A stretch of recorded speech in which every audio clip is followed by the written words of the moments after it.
আমি আপনাদেরকে একজন সফল ব্যক্তি সম্পর্কে বলতেছি। জুলাইবিস রাদিয়াল্লাহু আনহু ছিলেন কালো মানুষ। কেমন? একটু কালো, যে খুব উচ্চ বংশের না, ঠিক আছে, খুব উচ্চ বংশের না, খুব সুদর্শন না, খুব লম্বা না, খাটো টাইপের মানুষ, একটু বেটে টাইপের মানুষ। টাকা পয়সা একদমই নাই, একদমই টাকা পয়সা নাই, বংশমর্যাদা এই সব দিক থেকে তাকে আন্ডার স্টিমেট করা হয় আর কি। এমনকি ফিজিক্যাল স্ট্রাকচারও তারা আমাদের অনেকের মধ্যে সুদর্শন না। তার অবস্থা কেমন? নবী সাল্লাল্লাহু আলাইহি ওয়াসাল্লামের সাহাবীরা অন্য হাদিস থেকে বলেছেন যে নবী সাল্লাল্লাহু আলাইহি ওয়াসাল্লাম মসজিদে যেতেন, মদিনায় মসজিদ নববীতে যেতেন, রাস্তার পাশে তিনি পড়ে থাকতেন। ধরেন আমরা মসজিদে হেঁটে আসতেছি, রাস্তার পাশে একজন বসে আছেন, গায়ের জামা কাপড় খুব একটা উন্নত না, ছেঁড়া, তাসবিহ নিয়ে জিকির করতেছেন। আপনি কি খুব ফোকাস করবেন তার দিকে? করবেন না কিন্তু। তো মানুষ তার দিকে ফোকাস করে না খুব একটা, যাওয়া আসা করে, সে পড়ে থাকে। কেউ খাবার দিলে খায়, না দিলে খায় না। এইভাবেই তার দিন যাচ্ছে। কোথাকার ঘটনা এটা? মদিনায়, মানে হিজরতের পরের ঘটনা। সাহাবীর নাম জুলাইবিস রাদিয়াল্লাহু আনহু। খুব উচ্চ বংশের না, অর্থবিত্ত নাই। বারবার বলছি, আমি রিপিট করতেছি কেন? বিকজ এটা আপনাদের সাথে অনেক অনেক মানে সাইকোলজিক্যালি মিলবে বিষয়টা অনেকের সাথে, এবং এটা আমাদের খুব ভালো করে জানাও দরকার আছে।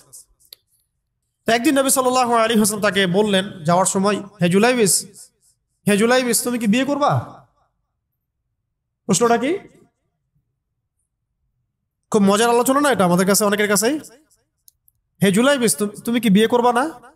প্রশ্নটা এরকম ছিল, হে জুলাইবিস, তুমি কি বিয়ে করবা না? উনি তো আকাশ থেকে পড়লেন, ইয়া রাসূলুল্লাহ, আমাকে কে বিয়ে করবে? আমার না আছে চেহারা সুরত, না আছে আমার বংশমর্যাদা, না অর্থবিত্ত, আমি কিভাবে বিয়ে করবো? কে মেয়ে দিবে আমাকে? কে আমাকে মেয়ে দিবে? তো ওদিন নবী সাল্লাল্লাহু আলাইহি ওয়াসাল্লাম চলে গেলেন, কিছু বললেন না। পরের দিন আবার বললেন, ইয়া জুলাইবিস, আলা তাতাজাওয়াজ, তুমি কি বিয়ে করবা না? একই উত্তর, ইয়া রাসূলুল্লাহ, আপনি গতকালকে এক কথা বললেন, আবার বলতেছেন বিয়ে করবেন, আমাকে কে বিয়ে করবে? তৃতীয় দিন নবী সাল্লাল্লাহু আলাইহি ওয়াসাল্লাম আবার বললেন, আলা তাতাজাওয়াজ ইয়া জুলাইবিস, তুমি কি বিয়ে করবে না হে জুলাইবিস? তিনি এবার বলছেন, আপনি কি আমার সাথে রসিকতা করতেছেন? আমাকে কে বিয়ে করবে? তো নবী সাল্লাল্লাহু আলাইহি ওয়াসাল্লাম বললেন যে অমুক আনসারী সাহাবীর বাসায় যাও। অমুক আনসারী সাহাবীর বাসায়, আনসারী সাহাবী কারা? যারা মুহাজির সাহাবীদেরকে আশ্রয় দিয়েছেন। অমুক আনসারী সাহাবীর বাসায় যাও, সেখানে একজন বিবাহযোগ্য নারী আছে, মেয়ে আছে, তাকে গিয়ে বলো যে আমি রাসূল সাল্লাল্লাহু আলাইহি ওয়াসাল্লামের পক্ষ থেকে আমার বিয়ের প্রস্তাব নিয়ে আসছি। তিনি গেলেন, যাওয়ার পরে বললেন যে আমাকে প্রস্তাব সহ পাঠানো হয়েছে। মেয়ের বাবা আর মায়ের রিয়াকশন ছিল অনেকটা সাধারণত যা হয় তেমন আর কি। তুমি বিয়ের প্রস্তাব নিয়ে আসছো, তুমি কি খাওয়াবা মেয়েকে? কোথায় রাখবা? তোমার তো নিজের কোনো থাকার জায়গা নাই। প্রশ্ন কিন্তু যৌক্তিক কি? আমি মেয়ের তো বাবা, আমিও তো এই প্রশ্নই করবো নাকি? প্রশ্ন করবেন না? আপনার মেয়ে থাকলে এভাবে প্রশ্ন করবেন তো আপনি। তো তারাও সেই প্রশ্ন করলেন, এমনকি এক পর্যায়ে রিফিউজ করে দেওয়া হলো, না এটা পসিবল হবে। এই কথাগুলো, কনভারসেশন গুলো ভিতর থেকে শুনছিলেন সেই মেয়ে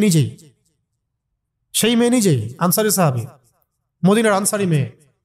মদিনার আনসারী মেয়েরা কিন্তু অনেক সুদর্শন তৎকালীন সময় কাছে, উচ্চ বংশের, সুদর্শন, খুবই এলেমওয়ালা হতেন তারা, হিপস ক্ষমতা খুব থাকতো, খুবই জজবাওয়ালা, মানে জিহাদের মাঠে একদম যুদ্ধ করেছেন তারা একদম। নবী সাল্লাল্লাহু আলাইহি ওয়াসাল্লামের আশেপাশে ছিলেন। উহুদের সময় একজন আনসারী সাহাবী ছিলেন, মহিলা সাহাবী, উম্মে আমারা তীর ছুঁড়েছেন নবী সাল্লাল্লাহু আলাইহি ওয়াসাল্লামের পাশে। তো ওনারা কিন্তু খুবই গায়রতওয়ালা মানুষ।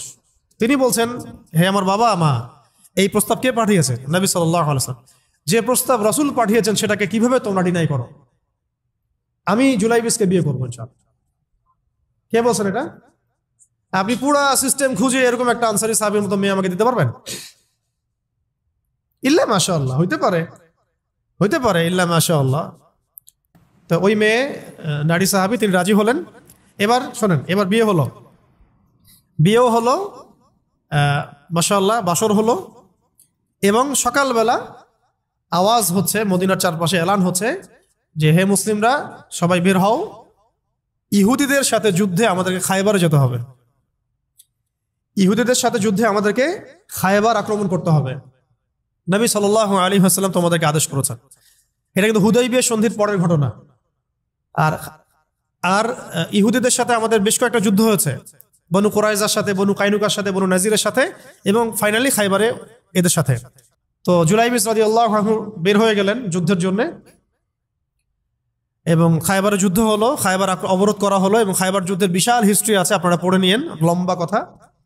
এই খায়বার দুর্গ জয় হয়, এবং এই দুর্গ পুরো জয় করতে, সবগুলো দুর্গ জয় করতে মোট 12 থেকে 16 জন 12 থেকে 16 জন মুসলিম সাহাবী শহীদ হন। 12 থেকে 16 জন বা 18 জনের মতো আর কি, এই ফিগার, এইটুকুর মতো 12 থেকে 16 বা 18, এতটুকু, এত কম সংখ্যক সাহাবী শহীদ হয়েছেন খায়বার যুদ্ধ জয়ে। আর ইহুদিদের তো বহু ইহুদি মারা গেছে। এবং খায়বার বিজয়ের পরে মুসলিমদের আর্থসামাজিক যে অবস্থান, মানে টাকা পয়সা, ল্যান্ড, গনিমতের মাল প্রচুর বেড়ে গেছে। এখন নবী করিম সাল্লাল্লাহু আলাইহি ওয়াসাল্লাম শহীদদের লাশ তালাশ করছেন, কোথায় কোথায় শহীদরা আছে, তাদের মানে কবরস্থ করার প্রসেসিং হবে। উহুদ যুদ্ধেও তো হয়েছে না, ওই রকমই প্রত্যেকটা যুদ্ধেই তো এটা হতো। তো লাশগুলো তালাশ করতে করতে করতে করতে করতে একটা কর্নারে গিয়ে তিনি দেখলেন সেখানে জুলাইবিস রাদিয়াল্লাহু আনহুর লাশ পড়ে আছে। কার?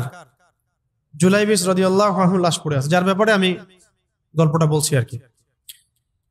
এবং তার গায়ে অসংখ্য তরবারের দাগ, ক্ষতবিক্ষত অবস্থা, এবং তার আশেপাশে মোট 1 2 3 4 5 6 7 8 9 জন ইহুদির লাশ পড়ে আছে। ছোট সাহাবী, বলেছি আকৃতিতে ছোট, খুব উঁচু বংশের না, অর্থ সম্পদ কম, দেখতে সুন্দর না। গতকাল বিয়ে করেছেন, কেউ তাকে বিয়ে দিতে যাচ্ছিল না। তার এক পাশে কয়জন ইহুদির লাশ? তার পাশে মোট 9 জন ইহুদির লাশ পড়ে আছে, মাঝখানে তার লাশ ক্ষতবিক্ষত অবস্থায়। এই অংশটুকু আপনারা পড়ে নিয়েন, পড়লে আরো ভালো ফিল করবেন, একা একা পড়লে আরো ভালো ফিল করবেন। নবী সাল্লাল্লাহু আলাইহি ওয়াসাল্লাম নিজে তার কাছে গেলেন। হাদিসের মধ্যে আসছে, সিরাতের কিতাবের মধ্যে আসছে, নবী সাল্লাল্লাহু আলাইহি ওয়াসাল্লাম নিজে তার কাছে গেলেন। যাওয়ার পরে তার যে মাথা, সেই মাথার পাশে নবী সাল্লাল্লাহু আলাইহি ওয়াসাল্লাম বসলেন। বসার পরে নিজের হাতে জুলাইবিস রাদিয়াল্লাহু আনহুর চেহারা থেকে এরকম করে ধুলাবালিগুলো সরান নবী সাল্লাল্লাহু আলাইহি ওয়াসাল্লাম। তার গা থেকে রক্তগুলো আমাদের নবী সাল্লাল্লাহু আলাইহি ওয়াসাল্লাম মুছলেন, আদর করলেন। চুলগুলো ঝাড়লেন। দৃশ্যটা চিন্তা করেন, তার চুলগুলো তিনি ঝাড়তেছেন, চেহারা থেকে রক্তগুলো মুছতেছেন। কে? নবী সাল্লাল্লাহু আলাইহি ওয়াসাল্লাম। তার চেহারা ধুলাবালিগুলো মুছতেছেন। নিজের এই পায়ের মধ্যে, উরুর মধ্যে তার মাথাটাকে নিয়ে এসে রাখলেন নবী সাল্লাল্লাহু আলাইহি ওয়াসাল্লাম। রাখার পর এইভাবে আদর করতেছেন। আর এরপর উপরের দিকে তাকালেন, তার জন্য তো দোয়া করলেন, উপরের দিকে তাকালেন, তাকে চোখ নামায় নিলেন। সাহাবায়ে কেরাম তো আশেপাশে আছেন অনেকেই, বললেন যে ইয়া রাসূলুল্লাহ, আপনি এমনটা কেন করলেন, চোখ নামায় নিলেন কেন? তখন তিনি বললেন যে আমি দেখলাম যে জান্নাতের হুরদের মধ্যে অসংখ্য হুর ছুটে আসতেছে, কে জুলাইবিসকে আগে বরণ করবে তার জন্য। তিনি নিজে কাঁদলেন, জুলাইবিসের জন্য নিজে কাঁদলেন, নিজের হাতে তাকে এইভাবে উঠালেন। তিনি ছোট মানুষ ছিলেন। এরপর 2 হাত দিয়ে তাকে উঠালেন, উঠাই নিজের হাতে তাকে দাফন করলেন। দাফন করার পর তিনি বললেন, ইয়া জুলাইবিস, হে জুলাইবিস, আনতা মিন্নি ওয়া আনা মিনক, তুমি আমার অংশ, আমি তোমার। হে জুলাইবিস, তুমি আমার, আমি তোমার। হে জুলাইবিস, তুমি আমার, আমি তোমার। এই কথাটা বললেন কে? নবী সাল্লাল্লাহু আলাইহি ওয়াসাল্লাম। এখন আপনাদেরকে আমি সাফল্যের মানদণ্ড কিভাবে বোঝাবো? এর বাইরে কোনো ভাষা নেই আমার কাছে। সাফল্য বলতে কি বোঝান? এই সিস্টেম সাফল্য বলতে কি বোঝায়? এই ওয়ার্ল্ড অর্ডারটা সাফল্য বলতে কি বোঝায়? এই বস্তুবাদী জগৎটা আমাদেরকে সাফল্য বলতে আসলে কি বোঝায়? সাফল্য বলতে বোঝাচ্ছে ইমান। সাফল্য হলো ইমান, বিশুদ্ধ আকীদা, বিশুদ্ধ আমল, আল্লাহর আনুগত্য, রাসূলের আনুগত্য, দুনিয়ার জীবনে মুসাফিরের মতো থাকা, যতটুকু প্রয়োজন ততটুকু সন্তুষ্ট থাকা, একজন নেককার স্ত্রী, সুসন্তান সন্ততি, আদর্শ একটা পরিবার, হালাল একটা রিজিক, বাস। ইসলামের জন্য দাওয়াত, তাবলীগ, মেহনত, দিন প্রতিষ্ঠার চেষ্টা, প্রয়োজনীয় জিহাদ, প্রয়োজনীয় শাহাদাত। আর কি আছে সাফল্য বলতে? এরকম সাহাবী একজন নয়, কিন্তু এক একজন সাহাবী সম্পর্কে এক একটা করে কথা বলা যাবে। হানজালা রাদিয়াল্লাহু আনহুর নাম শুনছেন? হানজালা রাদিয়াল্লাহু আনহু, তিনিও বিয়ে করেছেন একদিন। তার পরের দিন সকালে উহুদের যুদ্ধে গিয়েছেন। 70টা আঘাত সহ্য করেছেন, বলা হচ্ছে কিতাবের মধ্যে 70-80টা আঘাত তার দেহে ছিল। শহীদ হয়েছেন। উহুদ যুদ্ধে যখন সাহাবীদেরকে দাফন করা হচ্ছে, তখন তিনি নবী সাল্লাল্লাহু আলাইহি ওয়াসাল্লাম দেখলেন হানজালা রাদিয়াল্লাহু আনহুর লাশটা ভেসে আছে, বাতাসে ভেসে আছে, এবং লাশ থেকে পানি ঝরতেছে। সাহাবীরা জিজ্ঞাসা করলেন, ইয়া রাসূলুল্লাহ, এটা কেমন, এটা কিভাবে হচ্ছে? তখন নবীজি বললেন যে হানজালা গত রাতে বিয়ে করেছে, গোসল করার সময় পায় নাই, সে সকালবেলা চলে আসে যুদ্ধের মাঠে, ফেরেশতারা তাকে গোসল দিচ্ছেন, এটার পানি পড়ছে, আমরা দেখতে পাচ্ছি। সাফল্যের সংজ্ঞা আসলে কি? তো আল্লাহ পাক আমাদেরকে আসলে দুনিয়ার হাকিকত বোঝার তৌফিক দান করেন। কিছু কিছু আইডিওলজি আছে যেটা আপনার ভিতর চলে আসলে বাকি সব ঠিক হয়ে যাবে। আর এগুলোর যদি ভিতরে ঠিক মতো না বলবৎ হয়, আপনাকে আমি ডালপালার ক্রাইসিস সমাধান, ওয়ার্ল্ড অ্যাফেয়ার্স, ইকোনমি এইসব বুঝে দিনের দিকে হেদায়েত দিতে পারবো না আমরা। আসলে কিছু বিষয় ভিতর থেকে আসতে হবে, যে আগে আপনাকে হাকিকত বুঝতে হবে, আসলেই দুনিয়া কি, আখেরাত কি, গন্তব্য কোথায়, কোত্থেকে আসছি, কোথায় যাব, কোত্থেকে আসছি, আমরা যাব কোথায়, কোত্থেকে আসছি, যাব কোথায়, মাঝখানের সময় আমার কাজ কি, কে আমার নবী, কি আমার দিন, আমার দিনের মৌলিক বিষয়গুলো কি, দিনের ইলম কি, আমল সালেহ কি, দিন প্রতিষ্ঠার মেহনত কাকে বলে, কি কি করলে আল্লাহ পাক আমাকে কালকে আমাদের মাঠে নবীদের, শহীদদের, সিদ্দিকদের সাথে হাসর করাবেন। এটা হলো সাফল্যের মূল কথা। এর মানে এই না যে দুনিয়াতে আমরা কিছুই করব না, ব্যবসা করব না, আমরা চাকরি বাকরি করব না, আমরা মানে মুআমালাত মুআশারাত করব না, বিষয়টা তো এমন নয়। কিন্তু কথা হচ্ছে আমাদের মূল উদ্দেশ্যটা কি হবে।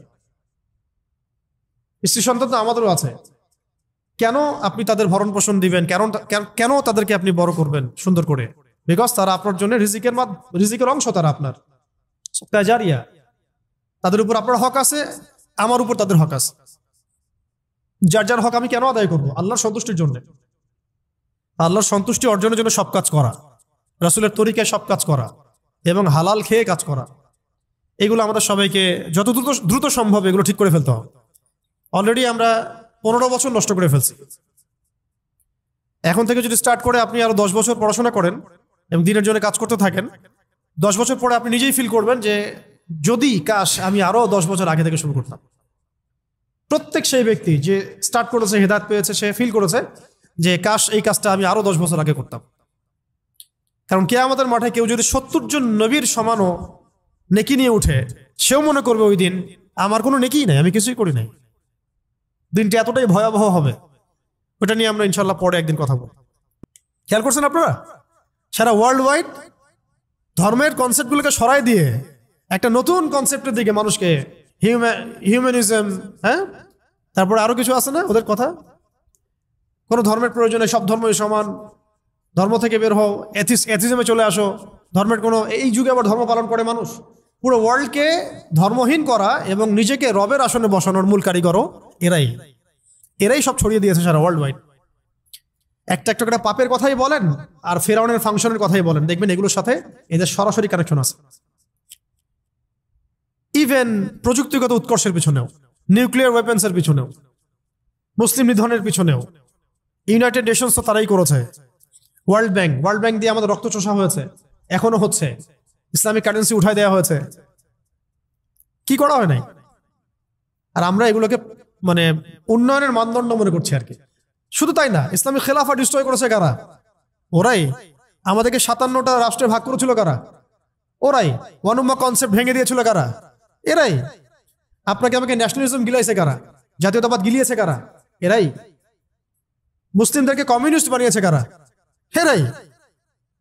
মুসলিমদের ব্যাংকিং এ সুদের এই 6 লাখ কারা ছড়িয়ে দিয়েছে? এরাই।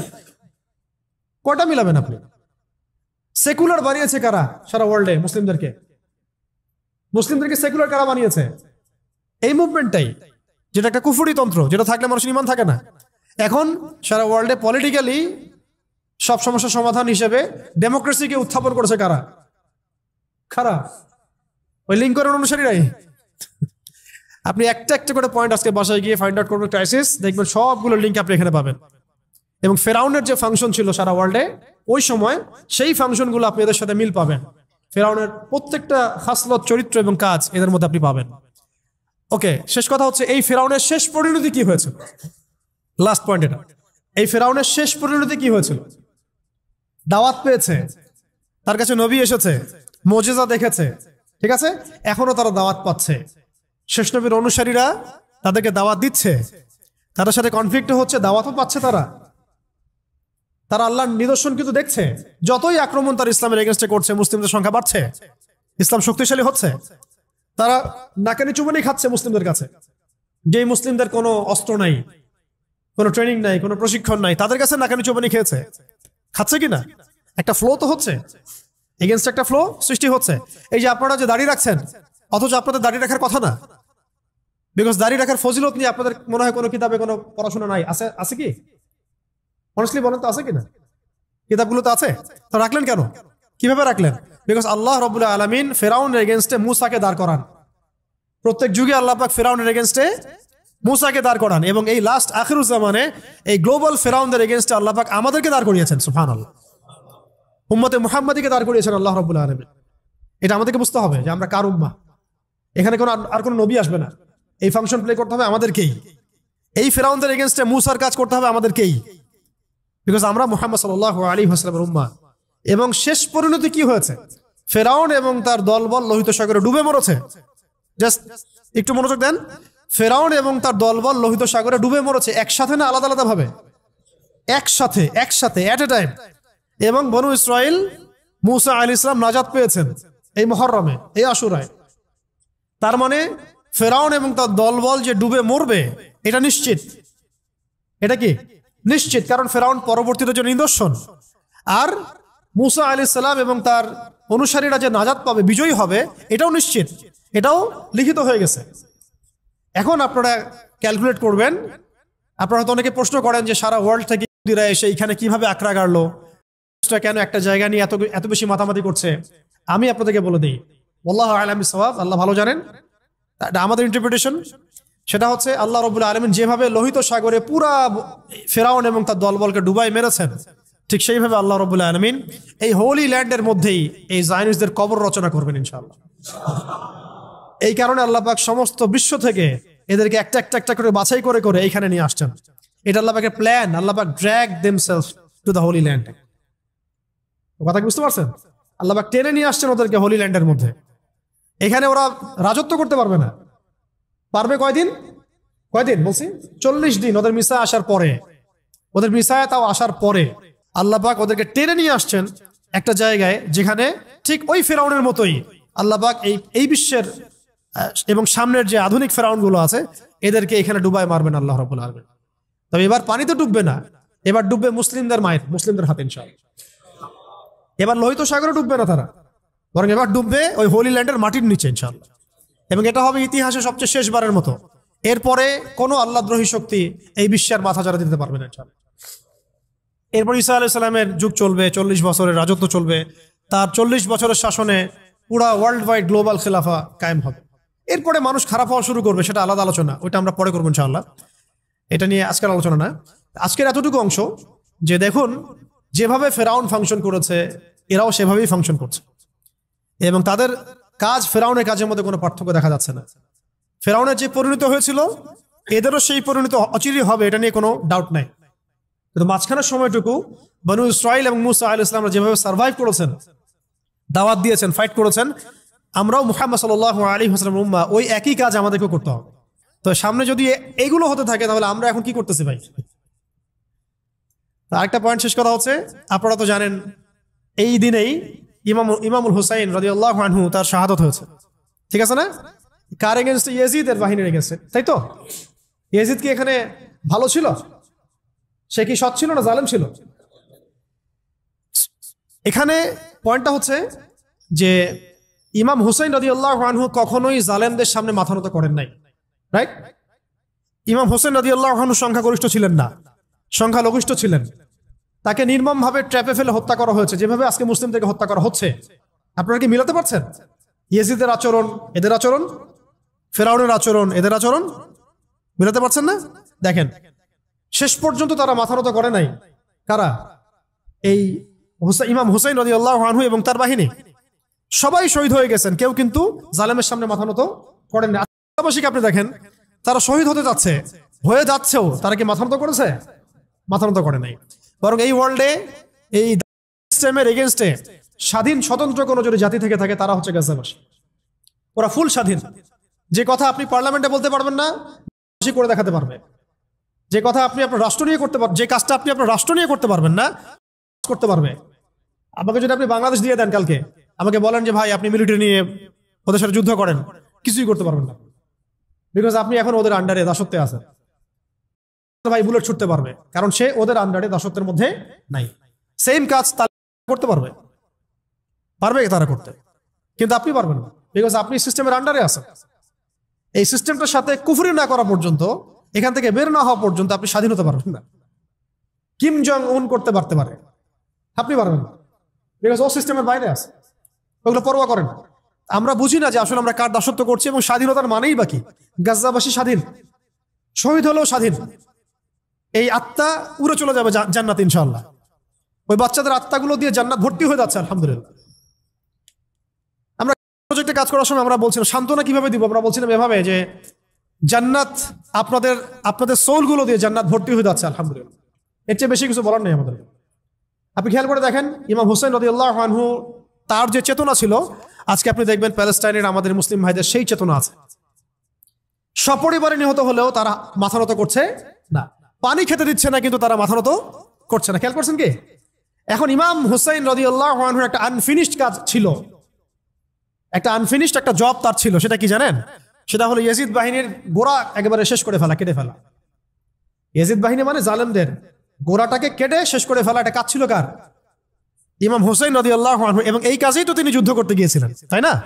যাতে করে জালেমের শেকড়টা তিনি উপরে ফেলতে পারেন, এটা ছিল তার মিশন। কিন্তু শেষ পর্যন্ত সেই মিশনটা অ্যাচিভ হয় নাই, আল্লাহ পাক তাকে শাহাদাত দিয়েছেন আলহামদুলিল্লাহ। এখন ইমাম হুসাইন রাদিয়াল্লাহু আনহুর সেই যে আনফিনিশড জব, এই জবটা করতেই আসবেন ইমাম ইনশাআল্লাহ। বুঝতে পারছেন, মিলাইতে পারছেন? ইমাম হুসাইন রাদিয়াল্লাহু আনহুর যে আনফিনিশড একটা জব আছে বা ছিল ওই সময়, জালেমের গোড়া কেটে ফেলা, ওইটা করতেই আসবেন ইনশাআল্লাহ তাআলা ইমামুল। কার বংশ থেকে? তাদেরই বংশ থেকে, ফাতিমা রাদিয়াল্লাহু আনহারই বংশ থেকে। মিলাইতে পারছেন? কেন ইমামুল মাহদি ফাতিমা রাদিয়াল্লাহু আনহার বংশ থেকে আসবেন? বিকজ তার বংশে ইমাম হুসাইন রাদিয়াল্লাহু আনহুর একটা আনফিনিশড কাজ আছে এখনো ওয়ার্ল্ডে বাকি। সেটা হলো ওয়ার্ল্ডের তিনি যে সময় ওয়ার্ল্ডে আসবেন, ওই সময়ের ফেরাউন, ওই সময়ের জালেম, ওই সময়ের কাফের মুশরিকদের গোড়া কেটে ফেলা। তো ওয়ার্ল্ড ওইদিকেই যাচ্ছে এবং ওয়ার্ল্ড অ্যাফেয়ার্স এভাবেই আগাতে থাকবে। মাঝখানে আমাদেরকে কিছু গোলক ধাঁধার মধ্যে ফেলে রাখা হয়েছে, পড়াশোনা, চাকরি, জব, এইটা সেটা, এবং পলিটিশিয়ানদের সামনে তো একটা বাক্স রাখা হয়েছে আর কি। মানে ডানে যদি একটা পারমাণবিক বোম পড়ে, বামে একটা পারমাণবিক বোম পড়ে, তার কোনো মাথা ব্যথা নাই। মাথা ব্যথা হচ্ছে আমার ইলেকশন কবে দিবেন সেটা বলে। বুঝতে পারছেন? আমাদের সামনে এইভাবে আমাদেরকে ধোঁকাবাজের মধ্যে রাখা হচ্ছে। এগুলো কোনো সলিউশন না। সলিউশন হচ্ছে আমাদেরকে এই দাসত্ব থেকে বের হতে হবে, ওদের দাসত্ব থেকে বের হতে হবে। এটা আপনি এদিকে পারবেন না তো, বিকজ এই সিস্টেমটা ওদেরই। তো যাই হোক, তারপরে যদি বেশি সংখ্যক আমাদের ইসলামপন্থী ভাইরা ক্ষমতায় যেতে পারেন, তাহলে তো আমরা বলবো মাশাআল্লাহ, ভালো, অ্যাটলিস্ট ইসলামের জন্য ভালো হলো। ঠিক আছে, ওটা আমরা বুঝি যেটা মন্দের ভালো, বাট এটা এই সিস্টেম আপনাকে এগেইনস্টে লড়াই করতে দিবে না, বিকজ সিস্টেমটা ওদের নিয়ন্ত্রণের মধ্যে আছে। তো এখন শেষ কথা হচ্ছে, আমরা আজকের আলোচনার মধ্যে অনেকগুলো বিষয় আসছে। তো মূল কথাটা হচ্ছে আমাদেরকে আমাদের চিন্তার দরজাটা উন্মুক্ত করতে হবে, অতীত জানতে হবে, ইতিহাস পড়তে হবে, বর্তমান বুঝতে হবে, ইন ফিউচারে কি হচ্ছে এগুলো আমাদের মাথায় রাখতে হবে, এবং দ্বীনের ইলম অর্জন করতে হবে। তাকওয়া, আল্লাহর আনুগত্য, রাসূলের আনুগত্য, জীবন নিয়ে সচেতন হওয়া, সাফল্যের সংজ্ঞা বোঝা। একদিনে তো সব আলোচনা হবে না। তো আজকে মুহররমের যে আলোচনাগুলো, এই যে মাস, এই মাসের তাৎপর্য, এই মাসের ফজিলত, এই মাসের সাথে কেন একটা কওমের নাজাত জড়িত আছে, তারা কি করেছিল, ফেরাউনের কি ফাংশন ছিল, ফেরাউন সারা ওয়ার্ল্ডে কি ফাংশন প্লে করেছিল, ওই ফাংশনের সাথে আজকে কোনো কওমের মিল আছে কিনা, এবং কেন তার যে মমিটা সেটা ওই সালেই বের হলো যেই সালে মুভমেন্ট শুরু করলো। তাহলে এখানে মাঝখানে আমাদের কাজটা কি? সেই ইমামুল হুসাইন রাদিয়াল্লাহু আনহুর যে কাফেলা, সেই চেতনা, সেই আদর্শ ধারণ করা এবং সেইভাবে নিজেদের জীবনটাকে প্রস্তুত করা। যদি আল্লাহ পাক সেই সুযোগ দেন, যেন সুযোগটা হাতছাড়া না হয়। ব্লাড খুব প্রেশিয়াস জিনিস, এটা যেখানে সেখানে দিতে হয় না। ব্লাড খুব প্রেশিয়াস একটা আমানত আল্লাহ পাকে, এটা যেখানে সেখানে দিতে হয় না। ডেমোক্রেসির জন্য ব্লাড দেওয়ার কোনো মানে নাই, কোনো মানে নেই। সেকুলারিজমের জন্য ব্লাড দেওয়ার মধ্যে কোনো সার্থকতা নেই। কমিউনিজমের জন্য ব্লাড দিয়ে কোনো লাভ নাই। জাতীয়তাবাদের জন্য ব্লাড দিয়েও কোনো লাভ নাই। ব্লাড দিতে হবে আল্লাহর দ্বীনের জন্য, যেটা ইমাম হুসাইন রাদিয়াল্লাহু আনহু দিয়েছেন। তিনি ন্যাশনালিজমের জন্য দেন নাই, তিনি কোনো তন্ত্রমন্ত্রের জন্য দেন নাই, তিনি দিয়েছেন কার জন্য? আল্লাহর জন্য। তো আগামী দিনগুলোতেও জালেমদের পতন হবে ইনশাআল্লাহ। ঠিক যে পরিণতি হয়েছে ফেরাউনের, সেটা হবে এই যুগের ফেরাউনদেরও। আল্লাহ পাক ওদেরকে এক জায়গায় জড়ো করেছেন একসাথে ধ্বংস করার জন্য। অতএব এখন যা হচ্ছে আমাদের সামনে, এগুলো নিয়ে মোটেই বিচলিত হবেন না। ভাববেন না যে আমাদের শক্তি কম, আমরা পারছি না, মুসলিমদের মনে হয় আর উন্নতি হবে না, সব শেষ হয়ে যাচ্ছে। মোটেই না, এগুলো হচ্ছে একটা পরীক্ষা। আল্লাহ পাক দেখতে চাচ্ছেন যে আমরা পরীক্ষায় কতটুকু ভালো করি, কতটুকু খারাপ করি, এবং এগুলোর মধ্য দিয়ে আল্লাহ পাক আমাদেরকে তৈরি করতে চাচ্ছেন। ওয়ার্ল্ডের এগুলো স্পষ্ট হওয়ার পরেও যদি আমাদের চোখ না খোলে, তাহলে বলতে হবে আমাদের আধ্যাত্মিক অন্ধত্ব আছে। এই অন্ধত্ব দূর করার জন্য আমরা সবাইকে বেশি বেশি তাজকিয়ার চর্চা করতে হবে, দিনের প্রত্যেকটা বিষয়ে বেসিক ফান্ডামেন্টাল বিষয়কে মেনে চলতে হবে। আল্লাহ পাক আমাদের সবাইকে আজকের আলোচনার মূল বিষয়গুলো বোঝার তৌফিক দান করেন। এবং মানে আমি চাচ্ছি ক্রিয়েটিভ কিছু থিঙ্কার তৈরি হোক, মানে ক্রিয়েটিভ থিঙ্কার আমাদের দরকার। আচ্ছা, একটা জিনিস পড়লাম, মুখস্থ করলাম না, আপনি ভাবেন, চিন্তা করেন।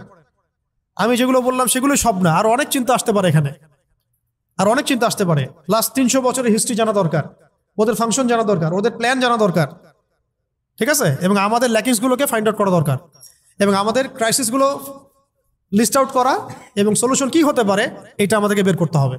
আজকে এগুলো বলে দিব না, আপনারা নিজেরা এগুলো ফাইন্ড আউট করবেন। পরে ইনশাল্লাহ কোনো একদিন আমরা চলমান সংকট সমাধান এগুলো নিয়ে কথা বলবো ইনশাল্লাহ। ঠিক আছে, আজকে এইটুক থাক, অনেক দেরি হয়ে গেছে। আপনাদের সবাইকে জাযাকুমুল্লাহ খায়রান আজকের এই আয়োজনটাকে সফল করার জন্য। ইনশাআল্লাহ আল্লাহ পাক চাইলে আমরা প্রতি মাসে একটা করে দার্স চালু রাখতে পারি ইনশাআল্লাহ। তো সবাই দোয়ায় শরীক হই, সামান্য একটু দোয়া করা উচিত। আমরা দোয়া করি, সবাই আমিন বলবো। আমরা দোয়া করি যেন আল্লাহ পাক আমাদের সবাইকে দ্বীনের সহি বুঝ দান করেন, হৃদয়ের অন্ধত্বগুলো দূর করে দেন, এবং আল্লাহর দ্বীনের যে জ্ঞান অর্জন না করলে আমরা মুমিন থাকতে পারছি না, ওই জ্ঞানটুকু অর্জন করার তৌফিক দান করেন। যা জ্ঞান হাসিল করব এই অনুযায়ী আমল করার তৌফিক দান করেন। লাইফ সম্পর্কে সিরিয়াস হওয়ার তৌফিক দান করেন, এবং সাফল্যের মানে অরিজিনাল যে ডেফিনেশন এটা বোঝার তৌফিক দান করেন। নিজের লাইফের রোডম্যাপ সাজিয়ে ফেলার তৌফিক দান করেন, এবং চিন্তার জগৎটা আল্লাহ পাক উন্মুক্ত করে দেন। আরো বলবো যে বর্তমান সময়ের যে মানে ইসলাম বিরোধী যে তৎপরতাগুলা, এগুলো বোঝার তৌফিক আল্লাহ পাক আমাদেরকে দান করেন। এদের এগেনস্টে আমরা কিভাবে কাজ করব, এটাকে ঠান্ডা মাথায় বসে বুঝে ঐক্যবদ্ধভাবে কাজ করার তৌফিক দান। একা একা আপনি এই প্রবলেমগুলো সলভ করতে পারবেন না। তাই আমরা মাশওয়ারা ভিত্তিক চলবো ইনশাআল্লাহ, প্রজ্ঞা অবলম্বন করব, সবাইকে দাওয়াত দিব, দাওয়াতের মেহনত অব্যাহত রাখবো। ইনশাআল্লাহ বিজয় আমাদের হাতে লেখা আছে, আমাদের কপালেই বিজয় লেখা আছে। এটা কোরআন বলছে, হাদিস বলছে, এবং আমি বললাম তো আখিরুজ্জামানের পুরো সিলসিলাটাই বলে দিচ্ছে যে সামনে কি হবে ইনশাআল্লাহ। এই বাকি